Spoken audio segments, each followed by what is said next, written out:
Тысячи лет люди с трепетом и недоумением смотрят на пирамиды Гизы. Эти исполинские сооружения возвышаются над египетской пустыней, как безмолвные стражи прошлого, упрямо хранящие свои тайны. Нам привычно рассказывают простую и логичную историю. Фараон Хеопс повелел возвести Великую пирамиду примерно в 2550 году до нашей эры, чтобы она стала его усыпальницей. Десятки тысяч работников якобы трудились около 2 десятилетий, вооруженные медными инструментами, деревянными катками и силой своих мускулов. Эта версия красиво вписывается в традиционный миф о человеческом упорстве и древнем инженерном искусстве.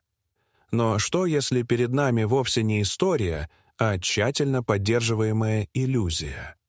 Что, если в течение тысяч лет официальная наука укрепляла удобное заблуждение, а мы настолько к нему привыкли, что перестали замечать очевидные противоречия? Современные методы анализа, от радиоуглеродных исследований до компьютерных моделей, от геологии до астрономии, рисуют совершенно иную картину. Если взглянуть непредвзято, официальная версия рассыпается буквально при первых же проверках. Если верить историкам, Хеопс приказал построить себе пирамиду. Но странно другое. У египтян было невероятное стремление фиксировать все происходящее. Они записывали урожаи, жертвоприношения, празднества, малейшие детали жизни правителей. В архивах Каирского музея собрано свыше 120 тысяч папирусов. В Лувре — около 33 тысяч. В Британском музее — 45 тысяч. Сотни тысяч иероглифических надписей украшают храмы, гробницы, обелиски. Но о возведении самого грандиозного сооружения в истории человечества нет ни малейшего упоминания. Единственное, на что иногда ссылаются египтологи — несколько грубых граффити с именем Хеопса, найденные лишь в 1837 году полковником Говардом Вайсом. Но подлинность этих помет вызывает массу вопросов. Стиль написания не соответствует эпохе Хеопса, а состав краски содержит элементы, не характерные для Древнего Египта. И даже если надписи настоящие, они доказывают не больше, чем современный турист, нацарапавший свое имя на стене Колизея, может считаться его архитектором. Великая пирамида не соответствует привычному образу царского захоронения. В ней нет ни мумии, ни погребальных даров, ни росписей или текстов из книги мертвых. Все найденные царские гробницы Египта богато украшены. Сцены загробной жизни, изображения богов, тысячи иероглифов. А внутри Великой пирамиды — пустота. Камеры пустые, стены абсолютно голые. Даже саркофаг, который там стоит, не соответствует масштабу и богатству фараонской власти. Для сравнения, у Тутанхамона, малоизвестного юного правителя, гробница из 4 комнат была забита почти 6 тысячами предметов, включая золото, колесницы, оружие и даже косметические принадлежности. У Хеопса ничего. Основной удар по официальной версии наносит невероятный уровень инженерной точности. Основание пирамиды — почти идеальный квадрат со стороной около 230 метров. Ошибка в углах меньше 0,01 доли градуса. Вся поверхность основания выровнена до 2 сантиметров. Ориентация по сторонам света феноменальна. Отклонение от истинного севера составляет лишь 0,05 градуса. Для сравнения, знаменитая Гринвичская обсерватория имеет в 3 раза большее отклонение. Добиться такой точности сегодня не просто даже с лазерными приборами и спутниковыми системами. Внутри пирамиды поражают гранитные блоки весом до 80 тонн, доставленные из каменоломен в Асуане, почти в 1000 километров. Как их транспортировали? Версия про баржи по Нилу не объясняет, как эти колоссы тащили еще 13 километров от реки по песку. Даже современные сверхмощные тягачи работают только по ровным трассам. Но предположим, что камни доставили.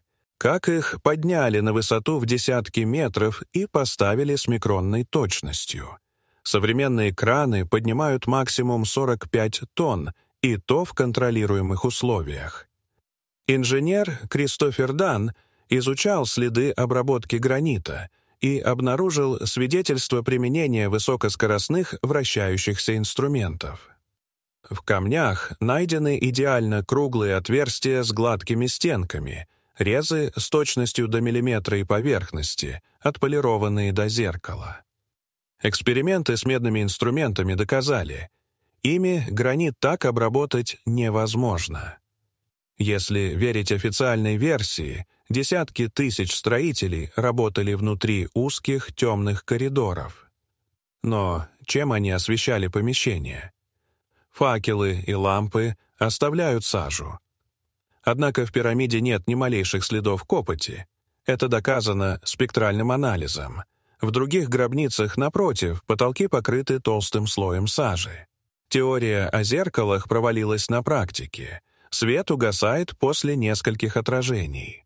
Но тогда каким образом древние строители могли работать в полной темноте, да еще с такой филигранной точностью?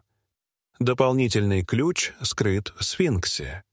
Официальная версия относит его к эпохе Хефрена, то есть примерно к 2500 годам до нашей эры.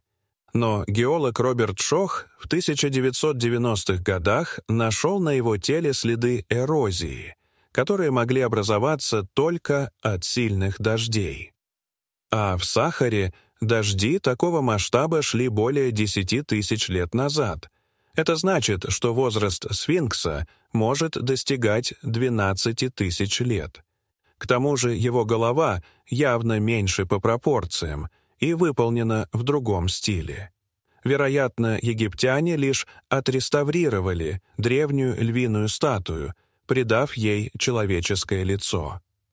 В 1994 году Роберт Бьювелл и Грэм Хэнкок показали, что 3 пирамиды расположены в точном соответствии с 3 звездами пояса Ориона, причем так, как они выглядели около 10500 года до нашей эры. Даже положение Нила соответствует Млечному Пути в ту эпоху. Чтобы рассчитать это, нужно знать о прецессии, явлении, открытом лишь в античности. Но откуда такое знание за 8000 лет до Хеопса? Похожие загадочные сооружения найдены на всех континентах. Гёбекли-Тепе в Турции, построенный около 12 тысяч лет назад, с колоннами по 50 тонн. Саксайуаман в Перу с блоками по 200 тонн, подогнанными идеально. Пума-Пунку в Боливии с блоками сложнейшей формы, обработанными с точностью станков. Серапеум в Саккаре с гранитными саркофагами по 100 тонн, вырезанными с ювелирной точностью. Картина складывается в гипотезу о глобальной древней цивилизации, обладавшей технологиями обработки камня и знаниями в астрономии, значительно опередившими наше время. По преданиям и находкам, строители могли быть великанами ростом до 3 метров. Об этом говорят находки аномально крупных скелетов в разных странах, хотя музеи редко их выставляют. Эта культура не создавала бытовых товаров, а сосредоточилась на вечных монументах, переживающих катастрофы. Возможно, они владели антигравитацией, акустическими технологиями и другими неизвестными нам принципами. Затем случилась глобальная катастрофа, конец ледникового периода, потопы, извержения. Цивилизация погибла, часть ее представителей могла покинуть Землю. Египтяне пришли позднее и просто унаследовали заброшенные монументы, встроив их в свою мифологию. В 2017 году проект Scan Pyramids с помощью мионной томографии обнаружил огромную пустоту внутри пирамиды. Ее объем более 700 кубических метров, но власти Египта не допускают дальнейших исследований. Кроме того, эксперименты показали, что пирамида концентрирует электромагнитные волны и излучает их. Сигнал носит регулярный характер, словно внутри работает механизм, находящийся в спящем режиме. Если объединить все данные, складывается смелая версия. Пирамиды вовсе не гробницы, а межпланетные маяки. Их форма идеально различима из космоса. Ориентация по Ориону указывает направление, куда могли отправиться древние путешественники. Электромагнитное излучение может быть сигналом, транслирующимся до сих пор. В шумерских текстах фигурируют ануннаки — те, кто сошел с небес. Египетские папирусы упоминают нетеров, правивших задолго до фараонов. В мифологиях разных народов есть похожие сюжеты о богах или великанах, которые когда-то покинули Землю. Признание такой версии перевернет науку. Придется переписать историю, отказаться от устоявшихся теорий. Египет же рискует потерять привлекательность страны фараонов. Поэтому официальные власти блокируют независимые исследования. Долгие годы этим занимался Захи Хавас, который запрещал проекты, способные вскрыть неудобные факты. Даже рассекреченные документы ЦИУ и MI6 содержат упоминания об аномалиях в пирамидах. Программы дистанционного видения описывали подземные камеры с неизвестными механизмами.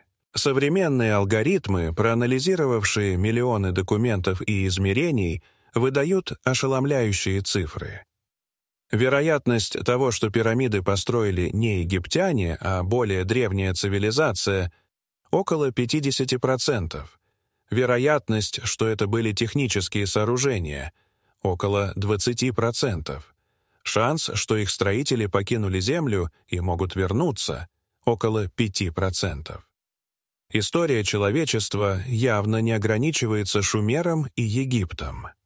На Земле существовала глобальная культура с знаниями, превосходящими даже современные. Они думали категориями тысячелетий, оставив после себя монументы, которые до сих пор работают. Сигнал пирамид уже распространяется в космосе тысячи лет. Возможно, он достиг миров, где живут потомки древних строителей. Возможно, контакт не за горами. Останется главный вопрос: готовы ли мы к встрече с теми, кто возвел эти монументы, и достойны ли мы наследия, которое они нам оставили? Дорогие зрители, что вы думаете об этой истории? Расскажите, пожалуйста, в комментариях.